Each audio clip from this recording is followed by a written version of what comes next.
Toda glória, toda honra e todo louvor pertence ao Senhor nosso Deus. E com estas palavras eu quero desejar que você seja abençoado, alegre, renovado e sinta a presença de Deus ouvindo e vendo esta pregação, que eu quero tomar por base o Salmo 34 e versículo 7. Mas eu aproveito a oportunidade para pedir também para você se inscrever no canal e deixar o seu like. Vamos à leitura então. O anjo do Senhor acampa-se ao redor dos que o temem e os livra. É só uma frase. E eu vou aproveitar então para repetir. O anjo do Senhor acampa-se ao redor dos que o temem e os livra. Meus irmãos, vamos falar um pouquinho desses seres celestiais que chamamos anjos, que nós não vemos, a não ser momento que Deus permite que eles se materializem e nós podemos ver. E alguém poderá perguntar, quantos anjos existem? A Bíblia diz que são milhares de milhares, então nós acreditamos que são milhões, bilhões de anjos. E qual a finalidade dos anjos? A palavra em hebreu diz que são espíritos ministradores enviados a favor daqueles que herdam a salvação. Então, se você está me ouvindo e você tem uma herança de salvação, você é crente, um servo de Deus, então tem anjos designados por Deus para te livrar, te guardar. Espíritos ministradores. Então, sendo assim, nós não podemos ver. Alguém procurar perguntar se anjos têm corpo? Não sabemos. Eles são invisíveis.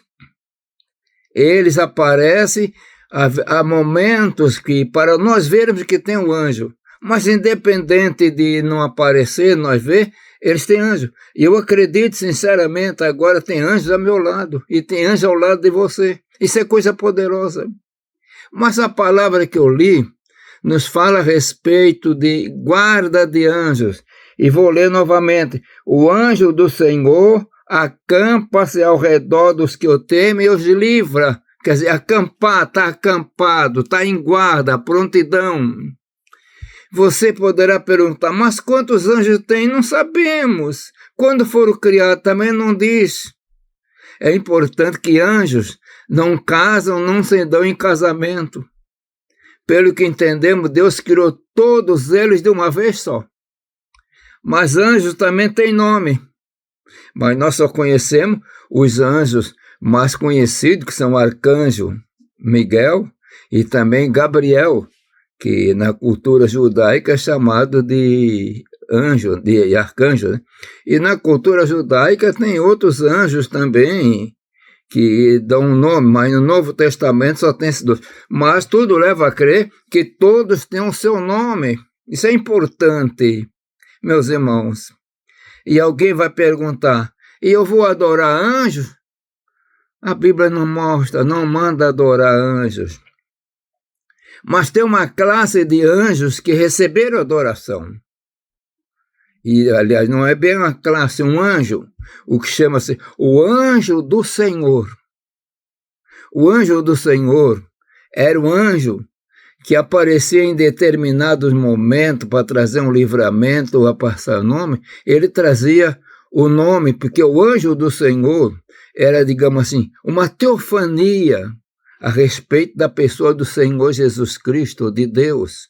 Então, esse recebia adoração, mas os anjos, de um modo geral, não recebem. E aqui nesta palavra, o que nós podemos entender, o anjo do Senhor não está se referindo ao anjo do Senhor propriamente, aquele que trazia o nome de Jesus, ou de Deus. O anjo, um anjo de luz, um anjo santo, os anjos eleitos. Então isso é importante, meus irmãos. Em momentos difíceis da nossa vida, nós temos ouvidos testemunhos de homens e mulheres que aparece aquele ser, aquele homem, e os ajuda num momento difícil. São experiências dessas. E depois desaparece. E a pessoa entendeu aqui que era um anjo. Às vezes caminham junto, conversando, e era um anjo. Isso é importante, meus irmãos. Isso é coisa gloriosa, faz parte das promessas de proteção de Deus para conosco.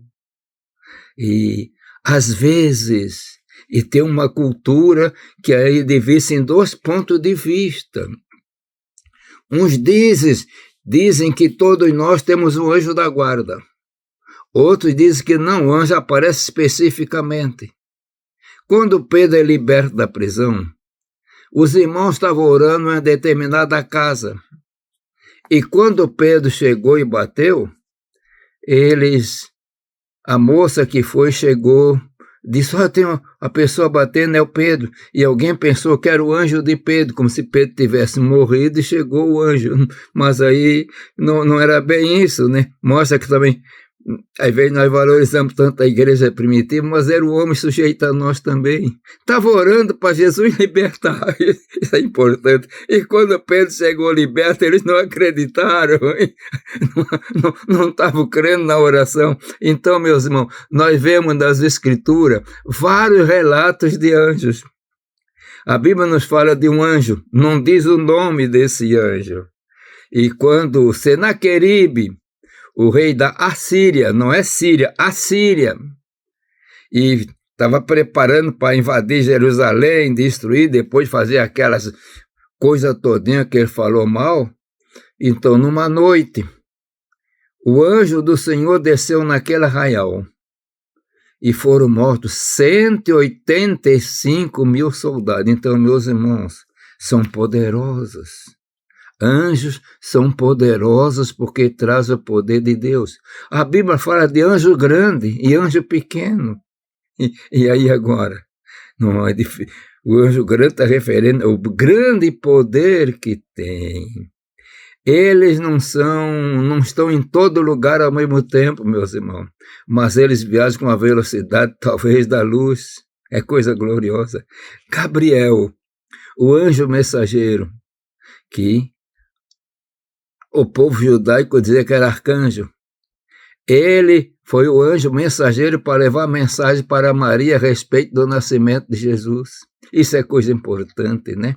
Então, meus irmãos, é uma realidade. Muitos irmãos, muitas irmãs têm tido visões de anjos.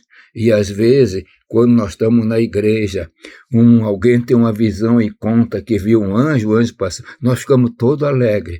Mas eu quero dizer uma coisa, independente de alguém ter uma visão ou não tem, quando estamos reunidos, os anjos estão sempre conosco. Só que muitas vezes não se revelam. Que o Senhor vos abençoe maravilhosamente, irmão.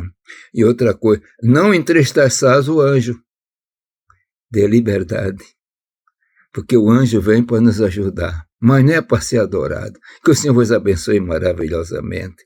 Pai de amor, Deus das misericórdias, continua operando em nossas vidas, Senhor, e mantendo teus anjos ao nosso redor para nos ajudar, Senhor, acampando ao nosso redor só para nos livrar do mal, porque nós precisamos da proteção. Pai eterno, eu peço em nome de Jesus.